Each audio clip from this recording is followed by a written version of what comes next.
Now, the divine wisdom, the divine chachma, it's vested into all 613 commandments. Now, this aspect of divine wisdom is external aspect of wisdom, of God's wisdom, the Torah. It's the external aspect. Meaning, external means the way something comes down and relates to that which is below it. So it's external because this part of the Torah is what animates all of creation, is the source of life. Chokhmah is the source of life,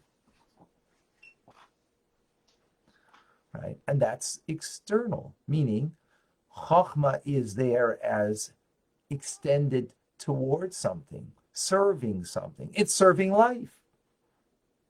As opposed to the internal aspect of Chokhmah is just, it's cleaving to its source, to the Ein Sof. That it's one with its source. It's perfect unity with it.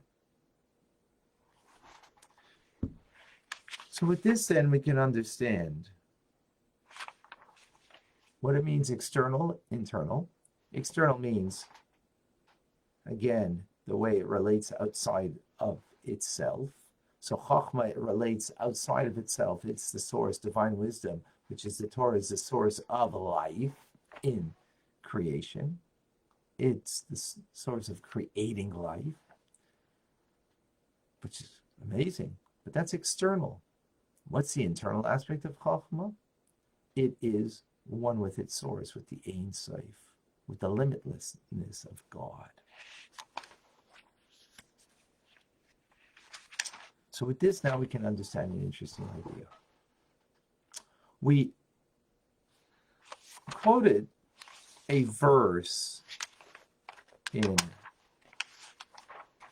Isaiah, or we quoted that says that God garbs himself with light as with a garment.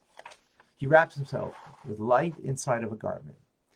So God is wearing a garment, and inside that garment is light that's being concealed. That's the metaphor. What does it mean? What's a garb? What's a garment? What's your clothing? It's external. It's the way you are perceived by others, right? It's the clothes that make the man. Well, only in the perception of others. So the garb, God garbs himself, wraps himself with a garment. That's the external aspect of Chokhmah, of divine wisdom, his Torah. What does it do? It's the source of life, and therefore it expresses itself down here in the 613 commandments and the do's and the don'ts. Do this, it brings life. Don't do that, because that brings the opposite of life.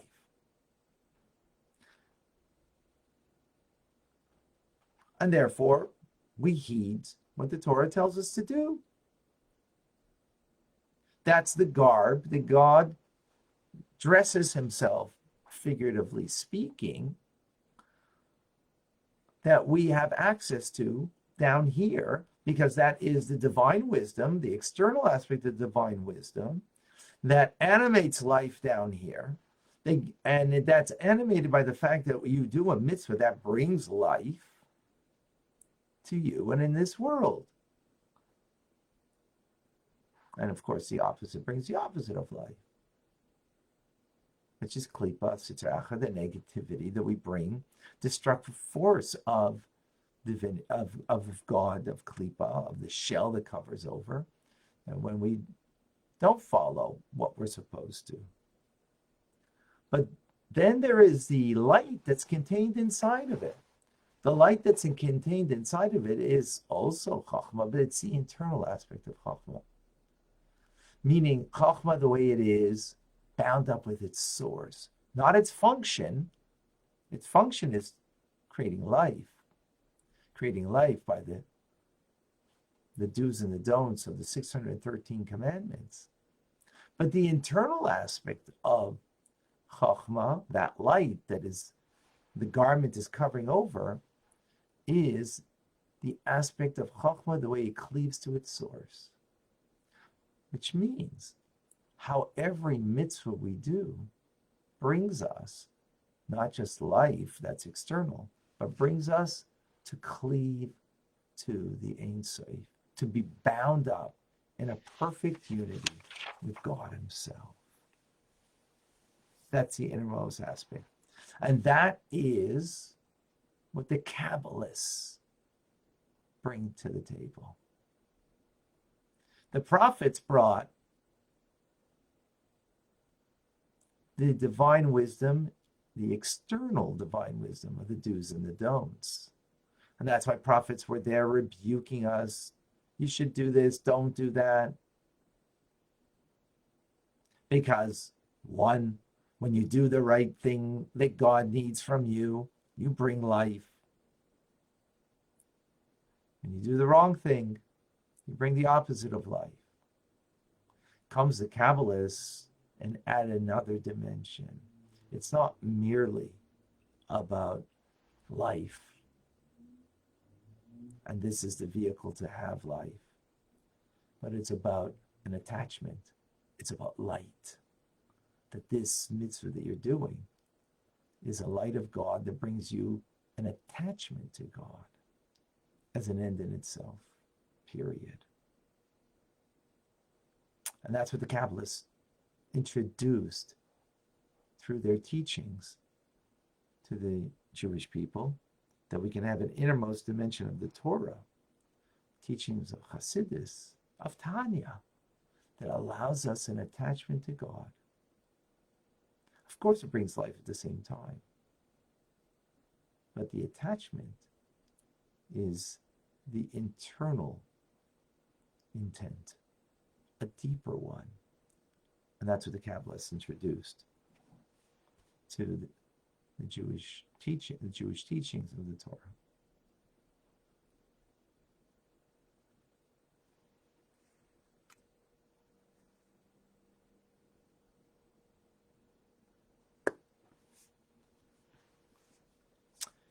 In conclusion of the 19th letter, the Alter Rebbe speaks about how letters, which are a divine expression, are revealed to us in the human dimension, as the metaphor of letters, in action, speech, and thought. What does that mean? Action. When we see letters, like I'm looking at the book right now, and I'm seeing letters. Looking at the 22 basic letters of the Hebrew alphabet of the ABCs, or the Aleph, Beis, Gimel, Dalet, and so on, right? So when you look at a Torah scroll, for example, you have to be very scrupulous in how you write it. Letters can't be attached. Letter has to appear as the letter that it's supposed to be written, not as something else. Right? And as we learned in the second part of Tanya, that the letters reflect a flow of divine life. We just spoke about Chachma. It's the source of life. It's the source of Torah that brings life. So the letters themselves, as they're written in the Torah, right, are a spiritual energy. That's why the distinct shape of the letters, how the letters are written, bring that flow of divine energy and are revealed in the letter. That's the action, the world of action, that divinity comes down all the way to the world of action. Asiya, as it's called in Hebrew. Then you have letters that pertain to speech, like me right now. When I was looking at the book, those are letters that pertain to the written word. Now, there's letters because I'm expressing in language, letters, making up words, making up sentences, hopefully clear ones, that are divided also into 22 parts, divisions, right? And how I enunciate them, how I utter them. These 22 basic letters of the Hebrew alphabet are really 22 in all languages. And now they're expressed through speech, right? Here again, 22, no difference as it's in the written word, as it's in the spoken word, the letters of speech, right? Now, the difference over here is it's not visual. You're hearing the letters. You're hearing those same letters that are in written form that you visually see. Now you're hearing them. Then you have in thought.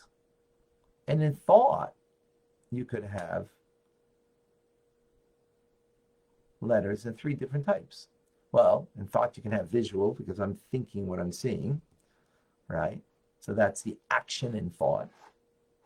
Then you can have the letters that you hear. Then you can have the letters that you hear as I'm speaking, right? And you think it. You then think about what I'm saying. And then you have the letters that you think yourself. In other words, when you're thinking to yourself, not because you're reading something, not because you're hearing something, you're thinking those letters. But you yourself are thinking to yourself, right? All of this is an expression of the divine vitality as it's expressed in Torah. Now we're just expressing it in the human terms within us. Okay, a lot of Kabbalistic ideas today. Have any questions, any comments?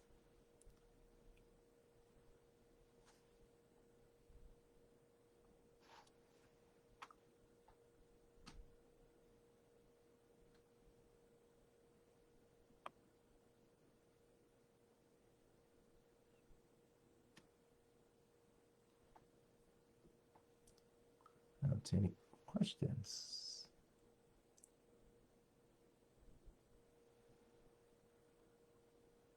All right. If you thought this is Kabbalistic, wait till the next letter. We're going to start the very famous letter tomorrow, which the Alter Rebbe wrote this letter a few days before his passing. And very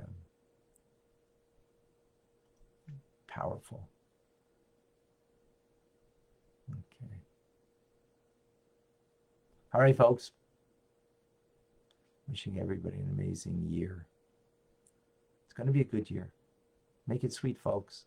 You know how you're going to make it sweet? Come and learn Tanya every day. That makes things sweet for the day and sweet for the year. I'm Rabbi Ronnie Fine, coming to you from Chabad Zuchen, Kadeshim in Montreal, Canada. It's a privilege and pleasure to share with you the Tanya. Have an amazing day. Thank you for joining.